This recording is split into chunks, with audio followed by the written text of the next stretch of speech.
Good morning, Sac City. Welcome into another episode of the Sac City Podcast. I am your host, the one and only Vinny Milani, joined as always by... I don't think it's gonna work. Damn it! I'm thirsty. You good? I'm thirsty. I'm trying to get the beer behind me. I'm thirsty.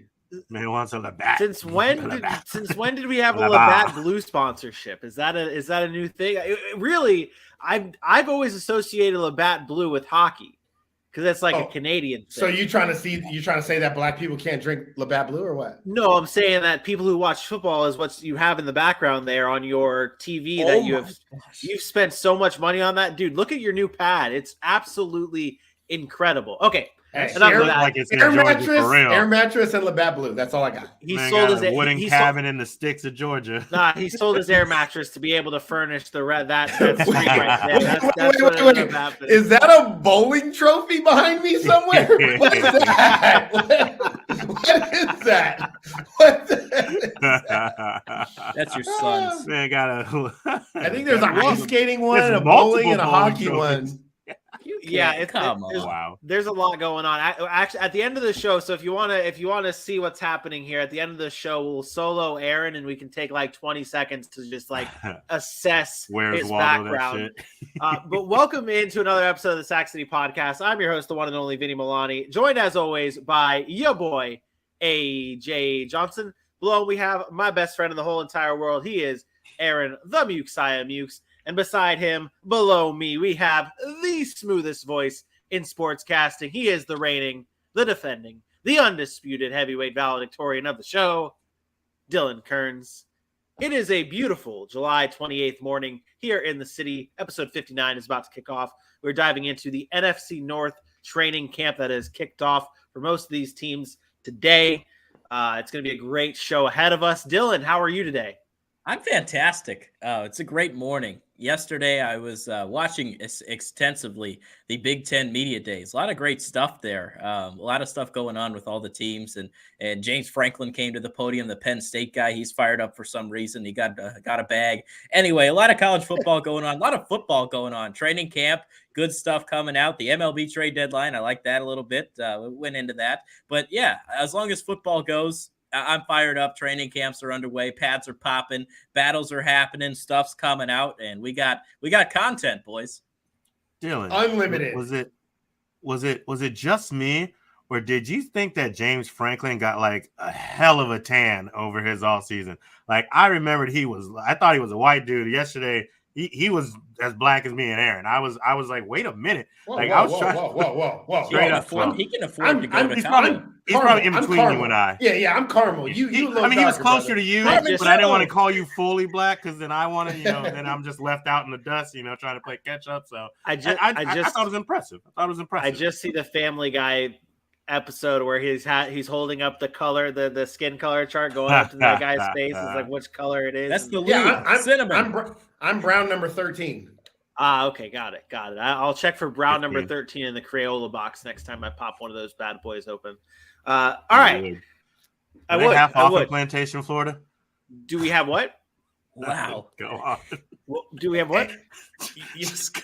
I actually had a conversation with somebody about Plantation, Florida the other day. For whatever reason, it got brought up, and there must be something good there because they were talking about going there. So it's crazy. Not a bad place to be. I mean, it may or may not have been Heidi. Just saying.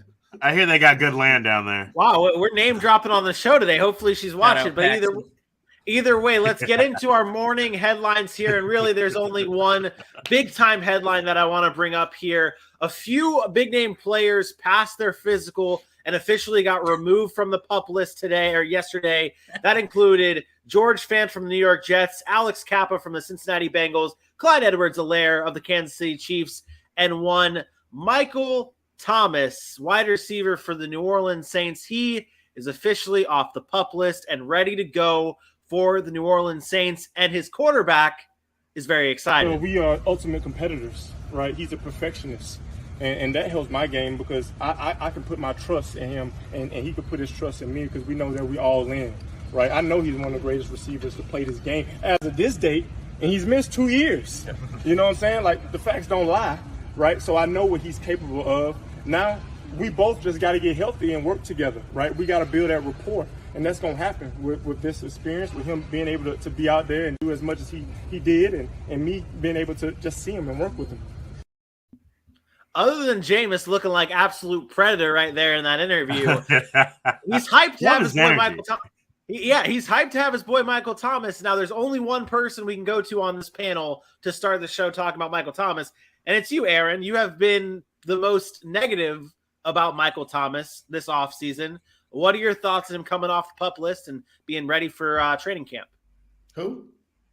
Unbelievable. Oh, I mean, we ain't seen the guy play football in forever. So, of course, I'm not excited about coming off the PUP list. I told you yesterday, which is why we scratched the PUP list segment of the show. The PUP list means absolutely nothing on day one of training camp. But Michael Thomas coming back means something. No, it doesn't. He did this before. And then what happened?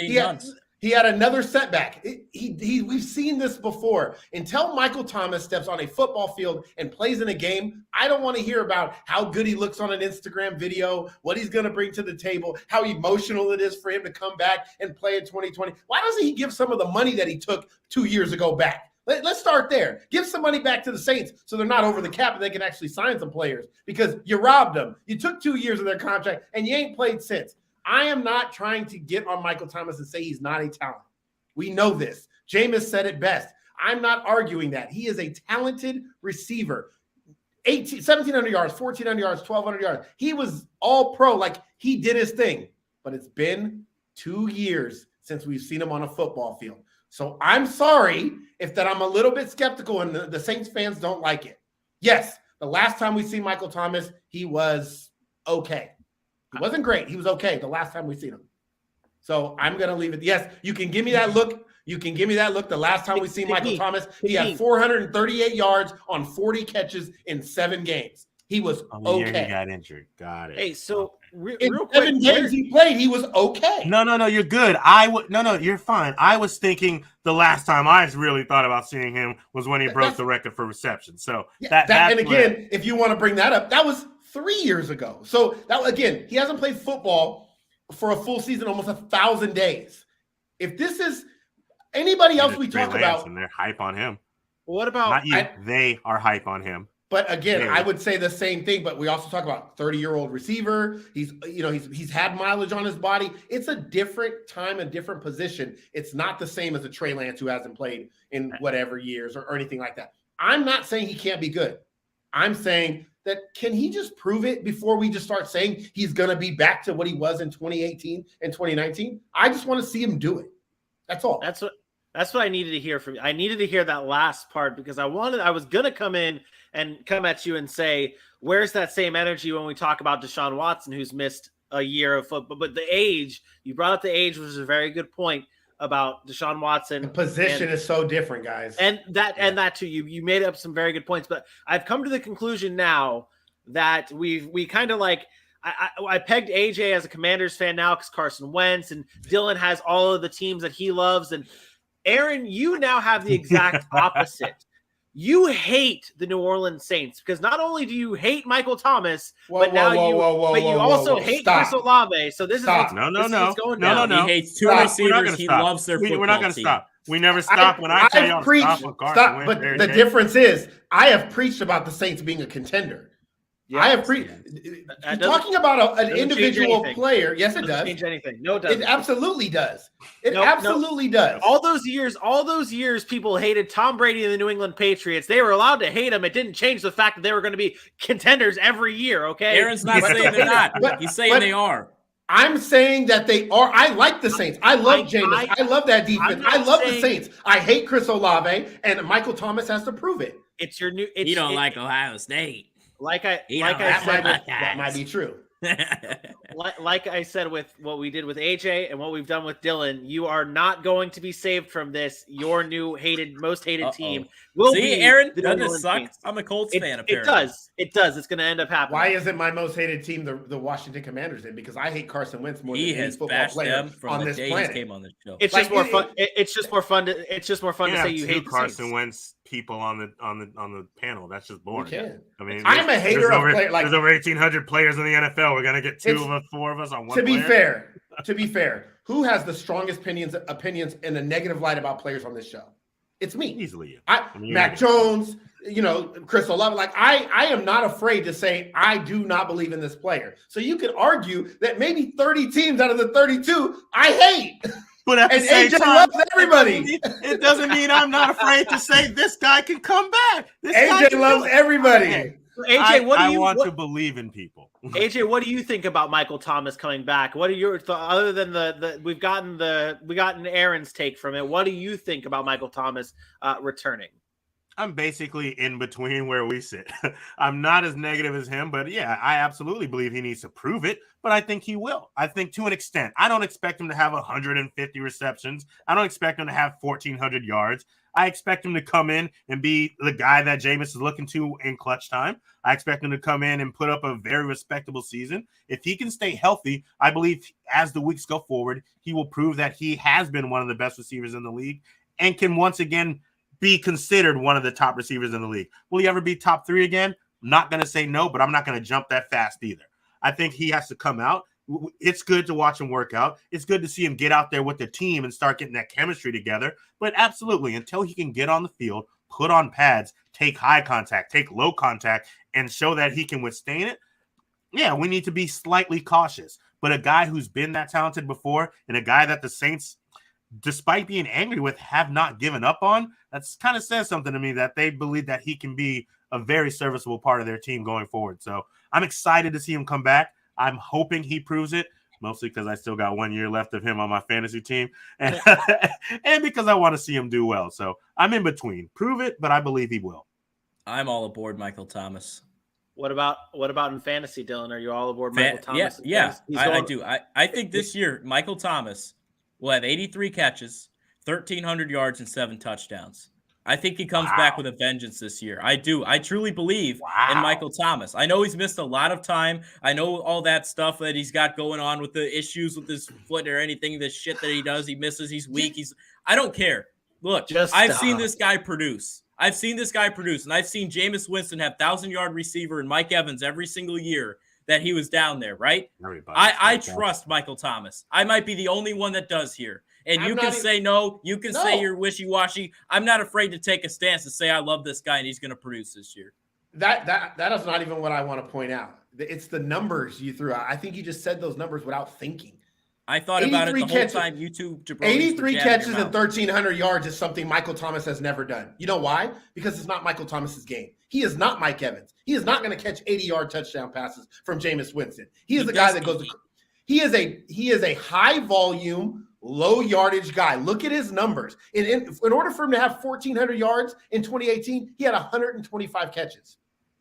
In order for him to have 1,700 yards, he had his freaking arm was Michael Thomas is not that receiver. We had this Jameis argument. Winston is not Drew Brees. You're not listening. Does Michael Thomas run go routes? No. Michael Thomas is the guy. He gets on the scene. He runs those deep ends. He runs slants. He is a high volume, low yardage guy. That's his game. He's not having 83 catches for 1,300 yards. If he has 83 catches, he's going to be at about 900 to 1,000 yards. I just wish 10 yard per carry guy or 10 yard per catch guy. So does that equate to you? Do your math, Dylan. God damn it. I'm on board with what Dylan is saying and believing in Michael Thomas here. I am on the side of being more hopeful on Michael Thomas and taking my shot on him in fantasy, but then he dropped that stat out there and I'm like, no. That's my point. I'm okay if you want to believe in Michael Thomas. I want people to stop saying, well, he was just the best receiver 2 years ago, 3 years ago. Yeah, 3 years is a long time in the NFL.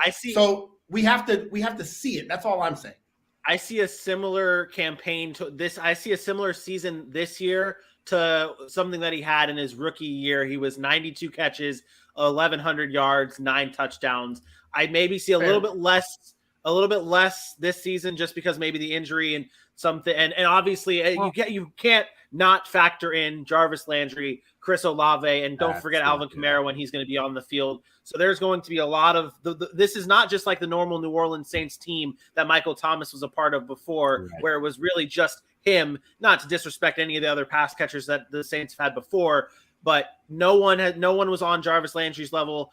Chris Olave is a very talented potentially great wide receiver, a first-round pick, highly invested, and then Alvin Kamara in the backfield is a game changer as well. So Michael Thomas, I don't think is going to see that workload that he's had in the past, but he's still going to be a factor in my opinion. Right now, he's going as the wide receiver 32. Oh, we're in fantasy again? Yeah. I have two questions for you guys, and these are legit questions. And it could be quick. It doesn't have to be long. Each of you guys, does Michael Thomas play over under 14 games for Michael Thomas this year? Wow. Under. Right around 12. I would say under. Yeah, I would say under. Bro, I was thinking about 12. You went 14. You son of a bitch. I'm gonna say he plays 13 games, so under. Go ahead. Hold on. Similar to what I said earlier about comparing it to his rookie season, Michael Thomas started 12 games in 2016 in his rookie year. So it all connects here. I see less than 14 games and still that stat line. You know what? I'm actually going to switch to an over. I think he's got 15 in him. He must 2. And AJ, I wanted to address your point really quick about that the Saints believe in him. I don't know that they do. And I think the Saints are bitter by what he did by putting off the surgery. And the problem they couldn't get rid of him is because his contract says they couldn't. He was making way too much money, $32 million in dead cap hit last year in order to get rid of him. 38 this year to drop him. After this year, they have a potential out. So it would not shock me with the drafting of Chris Olave if there is a restructure of Michael Thomas's contract after this year, or they look to trade or cut him. And that wouldn't shock me either. Despite if whatever he does, even if he has a good year. Yeah. That wouldn't shock me either, but I think that whole bitterness thing was, of course, the front office feels it, but I think that was more of a Sean Payton thing, though. And I think if he comes back and shows to be who's not there anymore, despite how they love Sean Payton, he's not there anymore. So if he can come back and show that he's a team player, yes, I agree. They'll probably reconstruct him. They'll probably let him go. But if he can come back, be a team player, show he wants to be there, and then who knows? I doubt he'll take a cut. But if ain't nobody, I don't think anyone else is going to be knocking down the door for him unless he does blow up the way Dylan thinks he's going to blow up. So. Are you paying him $25 million next year? Somebody would. Think about the top receiver at 31, almost 31 years old. Think about the top receivers in the league making that kind of money. We're talking. Are you paying him $25 million? If you tell me that somebody's going to do a 2-year, 3-year deal and then be able to structure it where at the end that he can be gone, I wouldn't be. Somebody's dumb enough is basically what I'm saying. Nobody's. If he comes out and plays the way Dylan talks about it, somebody will jump at that. We're having a hard time right now paying Deebo Samuel, Terry McLaurin, guys that are. Yes. We're having a hard time paying those guys $21, $22 million. You're going 25. That's just too much. Fair. But let me ask this one last question. Let me ask one last question here, and then we're ending the Michael Thomas talk.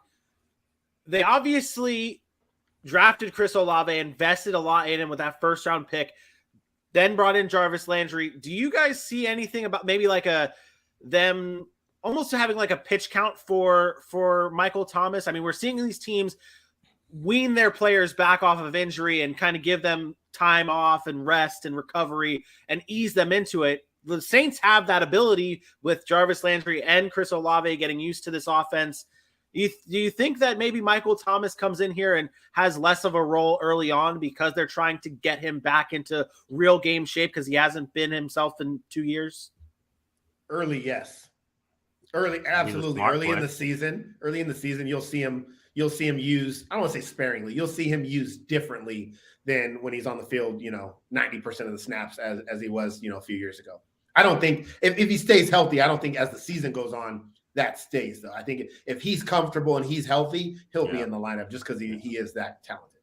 Okay. And then you can dispose all those weapons in so many different ways. Like if you have the weapons available, why hold yourself back? Deploy them. Yep. Agreed. That was a good chatter on Michael Thomas and the pup list.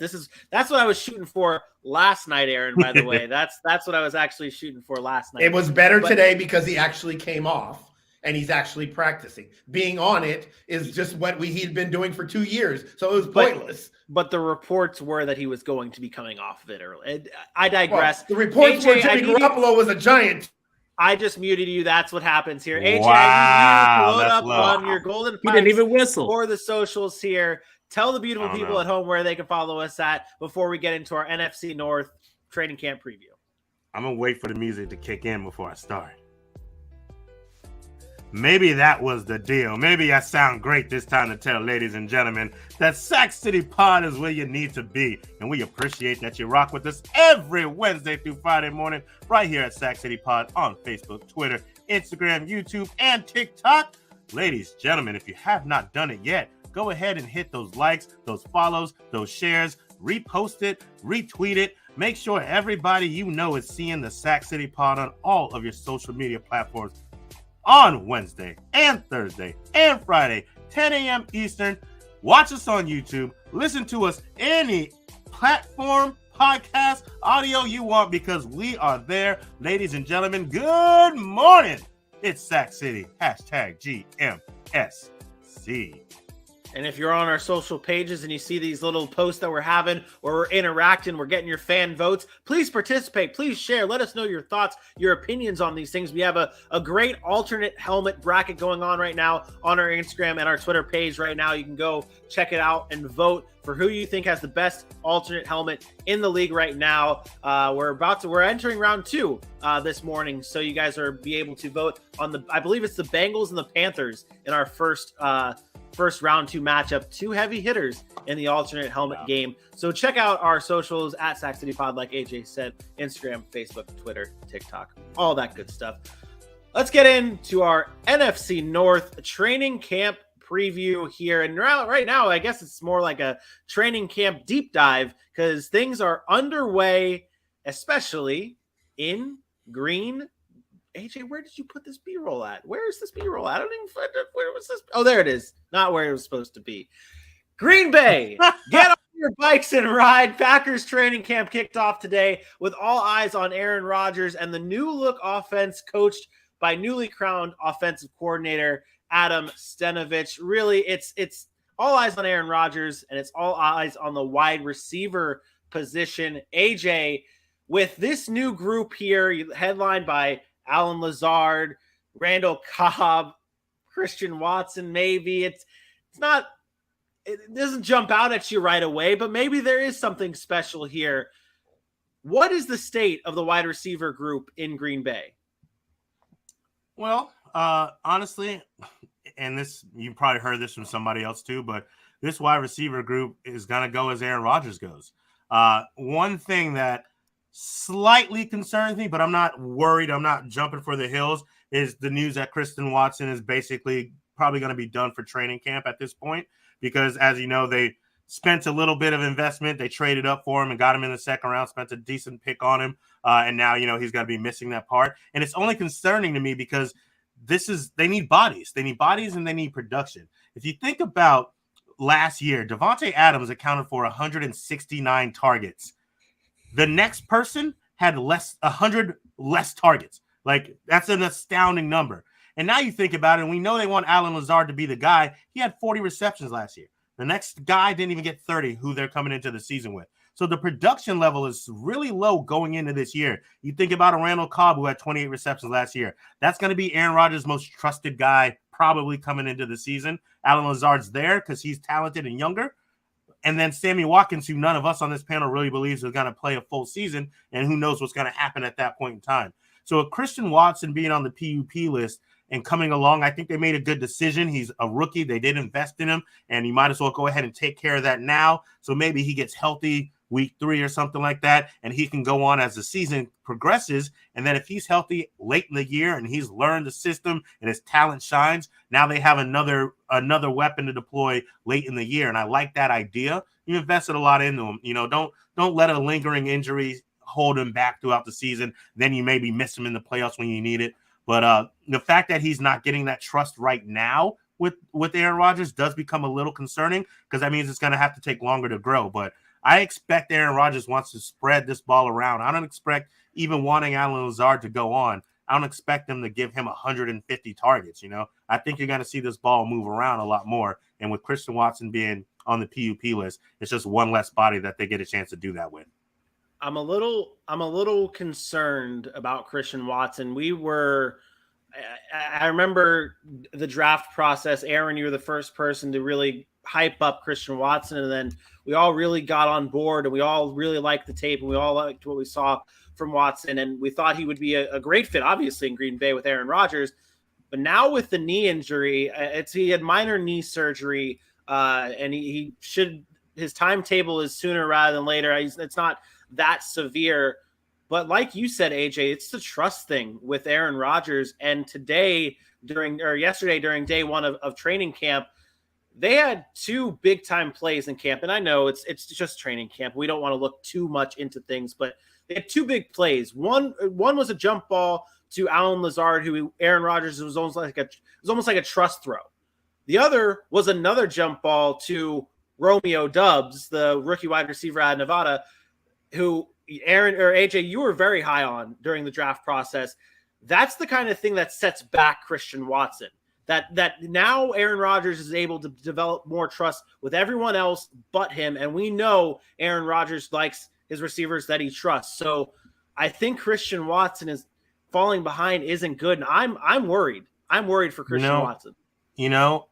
And hate me for saying it, but like the more I look at Christian Watson, and first let me say I know he's a talented guy, and I think he's got a lot of potential and will be good in this league. Right now, him missing it, I feel like he comes in and he slots in that MVS role. A big, tall guy who's really fast, can be a deep threat, had issues dropping the ball in college. And again, we know that had a lot to do with them not passing as much as they could. But if that ends up being who he is and he can't ever gain that consistency, we would hope he put the work in. You're going to see guys like Allen Lazard and Romeo Doubs be the number one and number two, and Christian Watson be opportunistic and get those deep balls that end up in touchdowns that we saw Aaron Rodgers like to throw to MVS. And despite them spending what they spent on him, that may become a reality if this becomes an injury type of guy. And we don't know that's the case. I'm just going off of what we're seeing, what we're hearing right now. But that kind of, that just kind of jumped out to me. Like that kind of seems like the role he fits to start off his career in Green Bay.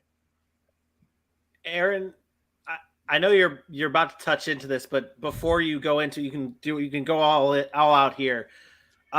Yesterday morning show, you talked about Kansas City and having a wide receiver by committee. You brought up the new phrase, wide receiver by committee. Is that something similar that we could see here in Green Bay this year with a wide receiver by committee, or is it a little different with Aaron Rodgers, who likes to really trust in one wide receiver? It's honestly the exact same thing. There isn't one good enough to be a Devontae Adams at this point in time. We can't trust a Christian Watson because he's not on the field right now. We can't trust an Allen Lazard at this point because we haven't seen him live up to that. Now, can Allen Lazard take another step? I believe he can. But when I watch Allen Lazard play, I also don't see elite wide receiver. I see a very good player in the NFL. So will he lead the team in receptions? Yeah, sure. Will he lead the team in receiving yards? Possibly. I kind of just the whole Christian Watson talk. And again, you know how much I hate the PUP list and guys not being there early for camp. It does matter more for rookies. I will 100% admit that. Not having the trust of Aaron Rodgers. Everything you guys said was accurate. I really didn't have anything to add there. The only thing I'll say is Devontae Adams, when he was drafted, also missed time in camp. He had a bad rookie season. Matter of fact, his first 2 or 3 years wasn't very good in the NFL. And he had to develop that trust with Aaron Rodgers. And Aaron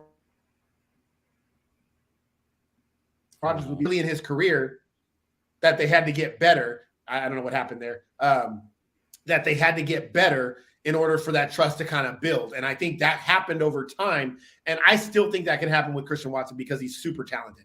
The Romeo Doubs point is excellent. He could be the first guy that really emerges as somebody that Aaron Rodgers trusts because he is really talented and he's going to get the opportunity because we all know Sammy Watkins is only good for 2 weeks, which will have really good weeks. But which again, by the way, Sammy Watkins is also not playing right now. So Sammy Watkins also not on the field. So it's a great time for Romeo Doubs to get in there and get some work. But yeah, I don't, to answer your question, it's going to be a wide receiver by committee. Like, I don't see any of these guys going for like 1,400 yards and 10 touchdowns, like what you would get out of a number one receiver from any team. I think Alan Lazard, we talk about stats. I think Alan Lazard just like comes real close to 1,000. Like he'll get like 1,090 yards, or 1,000 like Fair. 40 yards, something like that. Fair. But go ahead, Dylan.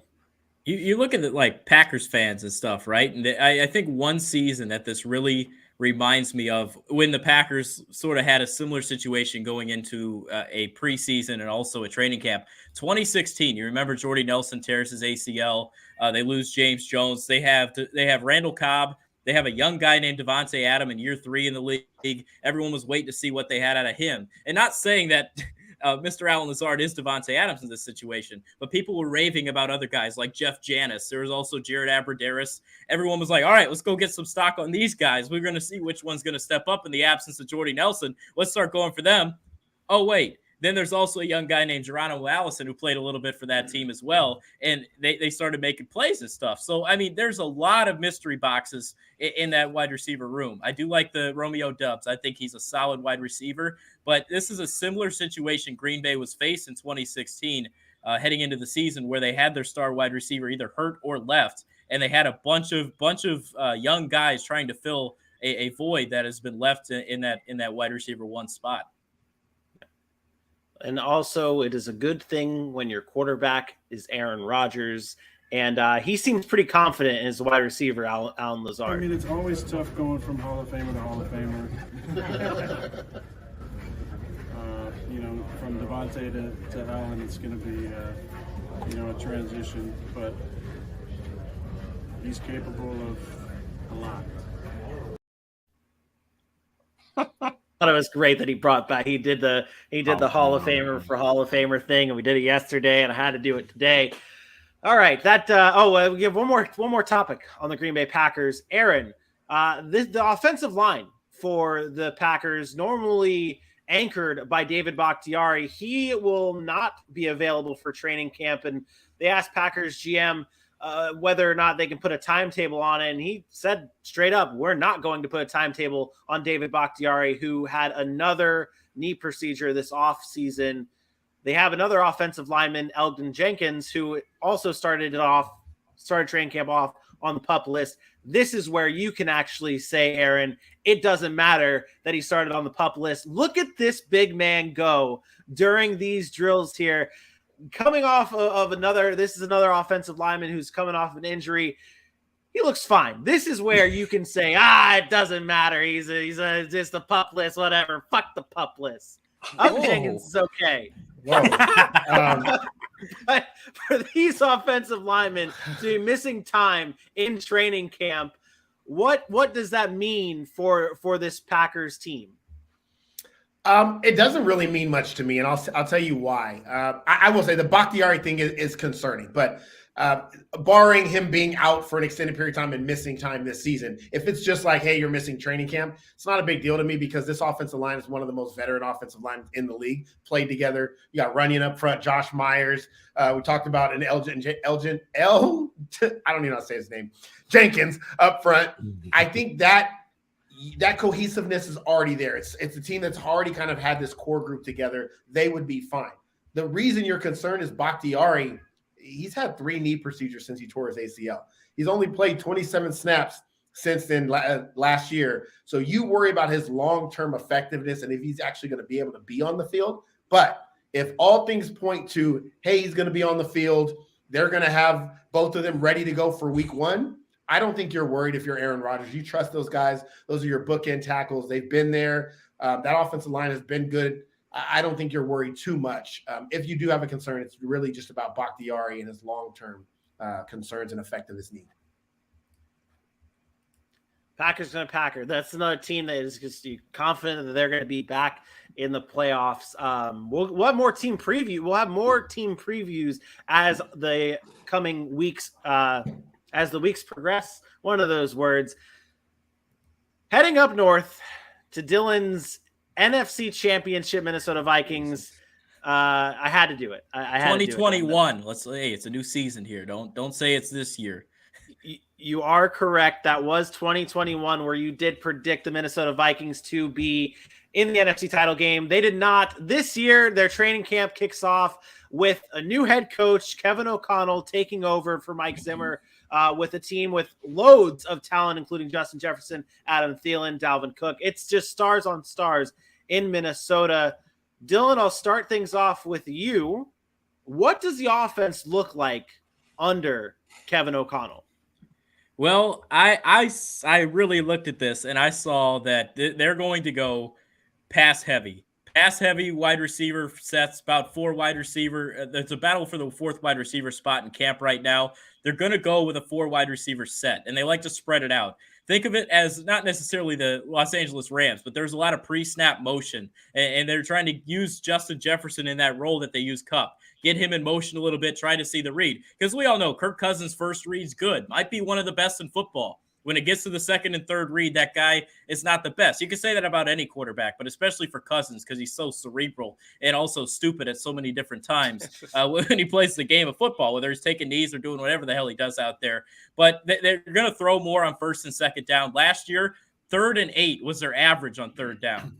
That was not good. Not good at all. I think there'll be more checkdowns for Dalvin Cook. Only had about 30-ish catches last year. And as far as the wide receiver or the tight end position goes, they didn't want to bring back Kyle Rudolph. They had the financial ability to do it.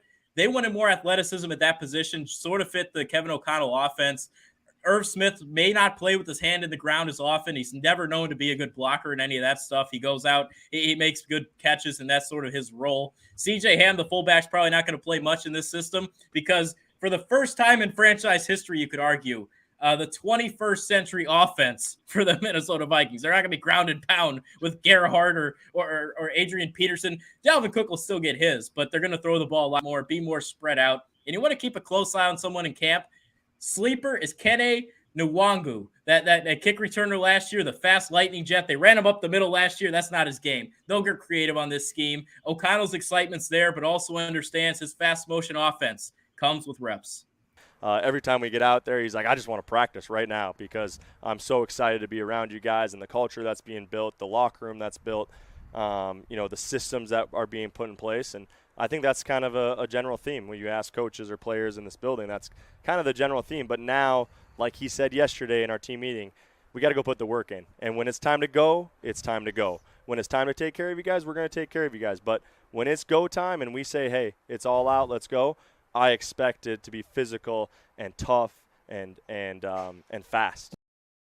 I like this new look a lot in Minnesota, just from the early stages. Obviously, it's hard to tell what this team's actually going to look like, but I really like a lot of these new coaches and these new teams. Like, it just seems like there's a lot of good fits, and Kevin O'Connell is one of those. Dylan, you brought up a sleeper candidate, and I was kind of thinking we were going to continue on the hype train of KJ Osborne, maybe. Like, that was going to be the guy that's like someone that we were talking about as a hype train. He sort of emerged last year. Like I said, 4 wide receiver sets. You already got the 3. They're looking at the position battle for the 4. You got Thielen, you got Jefferson, you got Osborne. The 4 really comes down to a bunch of different people when it looks at the rookie that they got this year, Jalen Naylor. BC Johnson is probably the oddball in that scenario, but also Blake Pearl is on the PUP list. Dan Chisena is another name. So there's about 3 guys they're looking at. And I want to mention one more point here with Kevin O'Connell coming over. I'm sure you guys saw the crazy tweet that happened about the game against the Lions where they kicked the game-winning field goal in the dialect between Mike Zimmer and Kirk Cousins. Kirk Cousins, after the game, there's a gif of him throwing back Mike Zimmer. They're pushing each other to the side. And right after, he didn't speak to him the whole week before that Lions game. He tells him right after he makes the game-winning kick, "You effing like that? I just saved your job," he told him. So there was dialect in that room, and Kevin O'Connell's coming in with a new voice, and they're excited for him. That sounds so beautiful. All that was blah, blah, blah, blah, blah. Listen, man, I'm coming. I can't. This has been on my nerves for a couple of weeks, and I've been kind of waiting for the NFC North. The Minnesota Vikings, everybody in camp is talking about how conservative the offense was, and it's just changed, and it's so different, and blah. No, it's not. Talking about they're going to throw the ball more. Well, guess what? They were a top team in throwing the ball last year. They were top 10 or 12 in pass attempts. They were a good offense. They scored a lot of points. They had weapons, Justin Jefferson, Dalvin Cook. The offense has always been good. The problem in Minnesota is the defense. So you get Kevin O'Connell to do what? Come in and score a few more points, come in and throw a few more passes, and still lose the game? I don't care what Kevin O'Connell does. I'm not saying he's bad, but the problem hasn't been the offense. Kirk Cousins puts up numbers every year. Dalvin Cook puts up numbers every year. Justin Jefferson, Irv Smith being back, cool. Those things are great. Where is the defense? All right. Hold on here. Let me ask. Okay, we're gonna really go off script here. We're gonna go off the dock here. And Mr. Football, I'm going to get you on this. What positions in training camp are you looking out for on the defensive side of the ball that really needs to show signs of improvement? What players are you looking at to say, okay, this guy's got to step up here for this team who sucked on defense? How long you got?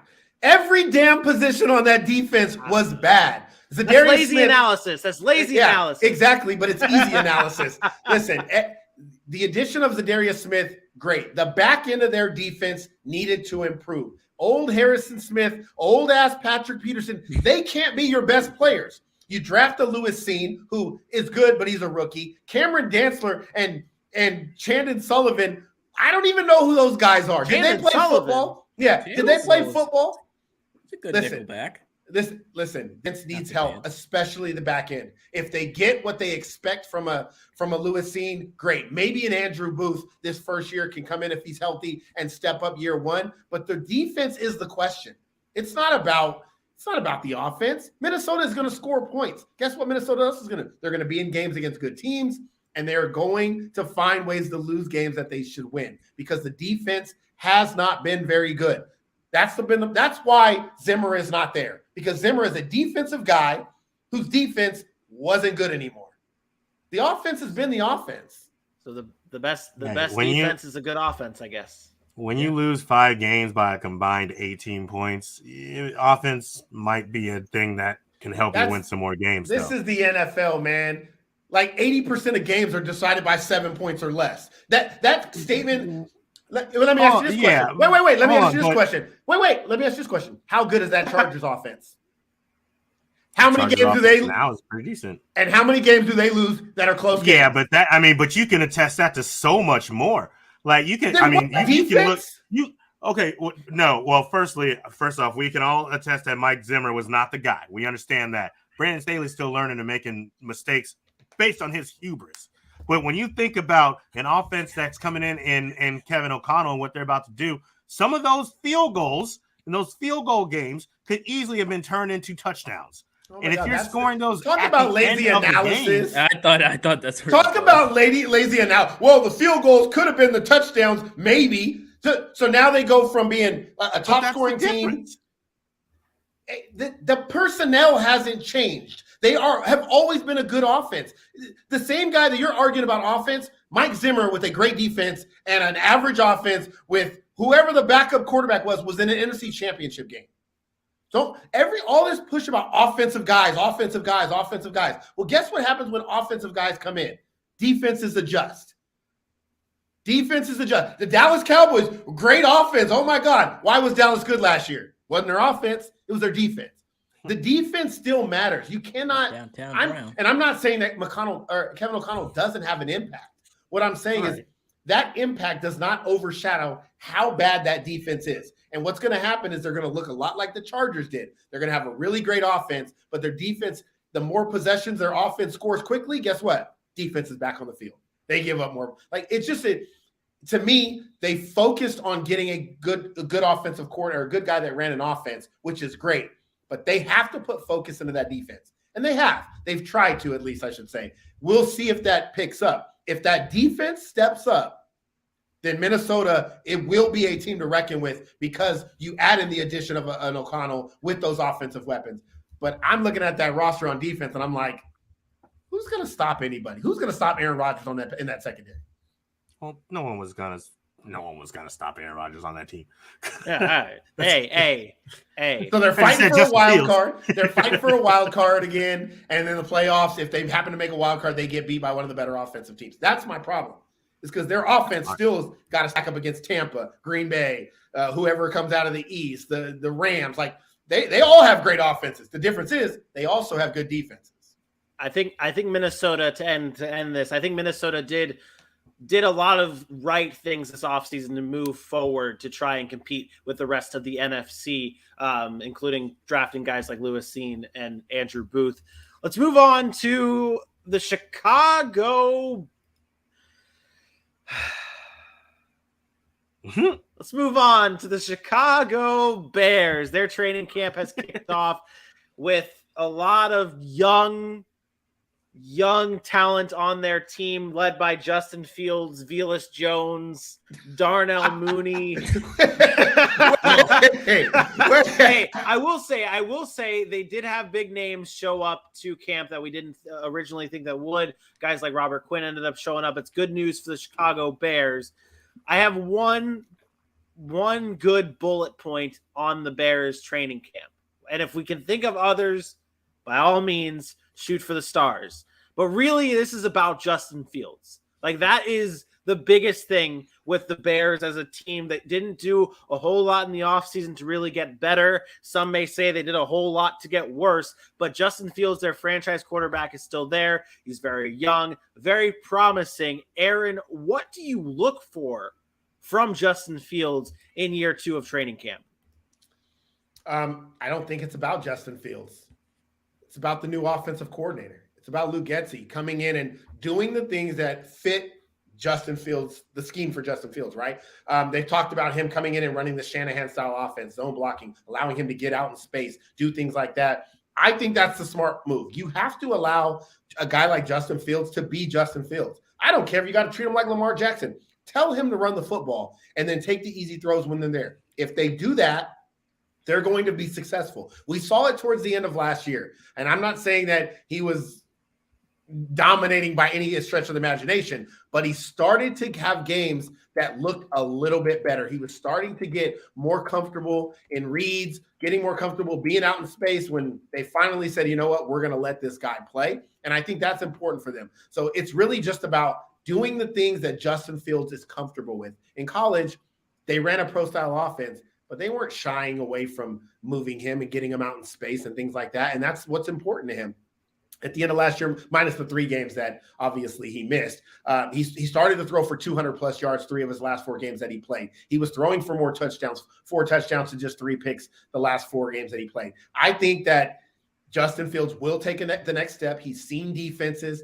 And let's be honest, he gets to play Minnesota twice a year, Detroit twice a year, who might be better, but he does have some easier games that he can get comfortable with and make an impact on that offense. This is all about how they use Justin Fields. I don't think the talent has ever been a question. I said I thought he would be a bust coming out because of Ohio State and just because it's about situation. What? I did. You pissed on Ohio State all day today. The translation to NFL talent at certain positions doesn't usually work. It doesn't always work. So I said that, but it was more about how he's going to be used than it is about his actual talent. So if they use him right, he has the talent to be great. But we saw last year they didn't use him right, and he looked like he was lost. I agree. It's not about the talent. And, you know, we won't say this is a small thing, but some people may not look at it the same way. But I think this is the perfect year for one of the biggest steps for Justin Fields is going to be the intangibles. With a whole new offensive scheme, a whole new basically receiving core, can you be that young leader? You know, you got these guys who are coming in. Can you lead by example? Can you get these guys to buy in and do the things that are necessary to look like an NFL team? Like, all respect given, we're not thinking that the Chicago Bears are going to leap forward and be in contention for anything. We were shocked when Mitchell Trubisky did it his last year, to be honest. So if he can get these guys in the right step, and now this system's being put together, now next year when they go and actually get him some other weapons, they actually – you know, hopefully won't have too much work to do on that defensive side of the ball that next year. Then you can start talking about what Justin Fields brings to the game as a passer of the football, as a guy with the instincts who can take off and run with the football, as a talent. So I think this year you focus on those things. What did you learn last year from playing the game? But you also focus on being the leader and being the guy that takes hold of this team going forward. What measurable is that, though? Like, I hear what you're saying, and we know we talk about that with quarterbacks. I'll be honest. I couldn't care less what his leadership looks like this year. I want to see steps as an NFL passer. Because that's fine. He's year 2. Like, I don't want my young quarterback worried about I have to be a leader of a team, like carrying them on because that's the situation that he's in because they're so bad from a roster standpoint. This is what happens when we put these young quarterbacks on rosters that are so bad, and we ask them be a leader all over again. Yeah, be a leader, but not only be a leader, but also learn the game and focus on the X's and O's of learning the NFL game. I want him to learn that because the leadership that he had at Ohio State ain't going anywhere. I don't need him to lead Velus Jones. Velus Jones, I think, is older than him. That's a big deal. I need oldest guy in their roster. I'm looking for Robert Quinn on defense to be a leader. I'm looking for some of those other veterans to be a leader. I don't want Justin Fields right now focusing on, I got to lead this team. I want him to say, I need to study. I need to learn the playbook. I need to know where to go with the football, when to go with it. Let my coaches coach and be leaders while I learn how to play football at this level. And then I can grow into that leadership role. Similar to Josh Allen. But that's why it's called an intangible. It's not that he has to stop everything else to do this. It's that you want to be seeing these things coming out of him from week to week. You want to see that it's there. You want to know that you're not going to have to always take him aside once you know the talent's good. I'm not saying, hey, we know you can run the ball. Hey, can you go have a conversation with this guy? But I do want to see when things aren't going right that he's the first one to say something. He's the first one to speak up. And it not every single time, but we need to know it's there. We talked constantly last season about this organization being in flux. This is a new start. Yes, the head coach, the offensive coordinator, they have the biggest chunk of that to take care of. Absolutely. But if there was ever a time for you as a leader, as a QB1, to be able to have your say in it, it's now. It's not going to be 3 years down the road. You have to do it now. You have to start now at the very least. I just don't know that he has the clout. I don't know that there's the respect there. I don't know that there. To me, it's very similar to the Josh Allen situation. Josh Allen was a very quiet individual in Buffalo for the first 2 to 3 years. He took the big step, and then you saw a different Josh Allen. Like, he was comfortable in his own skin. He knew how to play the position, and then he translated that into his leadership. And for me, a quarterback is so hard in the NFL that I want Justin Fields to know how to play the position. And to your point, yes, he's the quarterback. He's going to say things. He's going to pick guys up. I get that. I just don't want that to be the sole focus of him. I want him to focus on the exit. I agree with that. And I do agree. He's going to be a leader by nature because he's the quarterback. I don't trust his coaches. I don't trust his roster. If he has to do this, it has to be strictly him. I don't trust Luke Getsy. I don't trust the defensive-minded head coach of Matt Eberflus. I don't trust his coaching staff here. Luke Getsy's comes from good coaching tree. Like, it's not, he's been in Green Bay. He's got to work with Aaron Rodgers. That's an offense under LaFleur who's had success. I like the hire there. Eberflus to me is all about the defense. Continuing to build that Bears defense is what it is. I just don't like putting everything on a young quarterback like that. When you do that, if you're not named Peyton Manning, and you know what I mean? Like, how many rookies go through what Peyton Manning did and bounce back and come through and actually overcome something like that?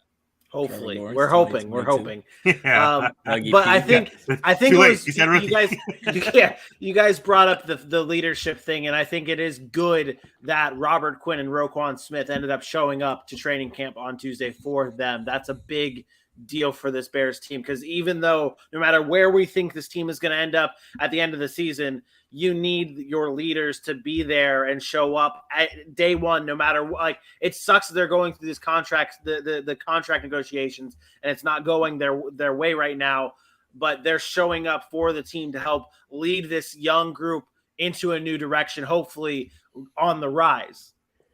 That's the Chicago Bears. We go from one young team to another, then the Detroit Lions to finish our NFC North. And Dylan, I'm going to go to you here, buddy. This is what's really on my mind. What are you looking forward to most out of the Detroit Lions on Hard Knocks, baby? I'll give you 3 things, 3 bullet point things on what you should look for. Number 1, Dan Campbell. Dan Campbell, baby. This guy's going to be all up in their faces, screaming, seeing the hard work. Look at that. He's doing the up downs with them. Guy's a fiery mother effer. He's all over the place, right? This guy, remember back on the Miami Dolphins Hard Knocks with Joe Philbin as their head coach?